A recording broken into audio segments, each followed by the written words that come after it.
the DOJ's investigation into Hunter Biden is now apparently entering a new phase. This was the recent headline from The Washington Post.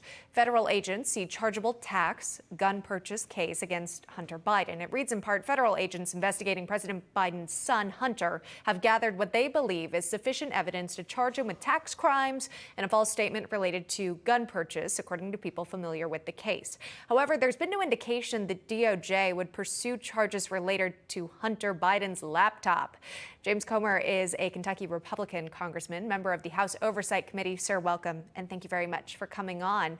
So this new report alleges the DOJ is ignoring hundreds of potential charges tied to material found on Hunter Biden's laptop. In fact, this is the headline from the Daily Wire, that Hunter Biden's laptop documents at least 459 legal violation, watchdog group says. According to the group known as Marco Polo, crimes Hunter Biden allegedly committed include serving as an agent for foreign entities without disclosing it, tax fraud, falsifying business documents, prostitution, non-consensual pornography, and distribution of narcotics. So, Congressman, I'll ask you, what are your read on the charges the DOJ might bring, if any? Well, those charges that were outlined in the Washington Post are just a drop in the bucket. You mentioned from the Marco Polo report all the other charges that he could be charged with right now. He could be indicted in court with the evidence that's already floating around just from his laptop. Now, I'm finally in possession of 2 of the 150 suspicious activity reports, and I can confirm to you that there are at least a dozen charges that the FBI could today indict him in front of a grand jury on. And why they have not, that is a big question. That's a question that Jim Jordan and I are going to try to get to the bottom of. But at the very least, my concern is if he gets indicted for lying on a gun application and for tax evasion, then that essentially protects him from congressional oversight, because he's going to get a subpoena in a Republican majority from the House Oversight Committee. I don't think that's any secret. But when he doesn't show up for his subpoena, it's going to go to court. We're going to take it to court. We may hold him in contempt of Congress. You know, we'll look at our options at that point. The judge is probably going to say, well, look, he's already under federal investigation. He's already under indictment. So we're not going to require him to go in front of your Congressional Oversight Committee.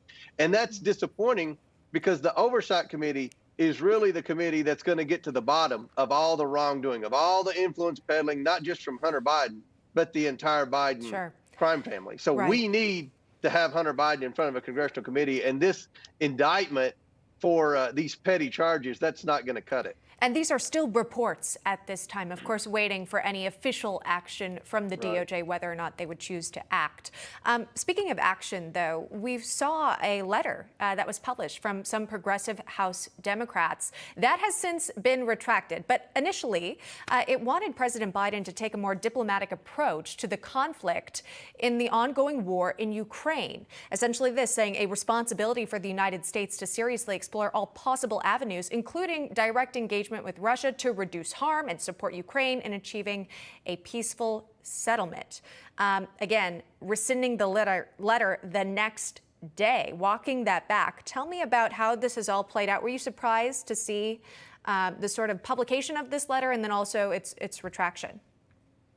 No, I'm not surprised at all. You know, the Democrat Party in Washington is in disarray.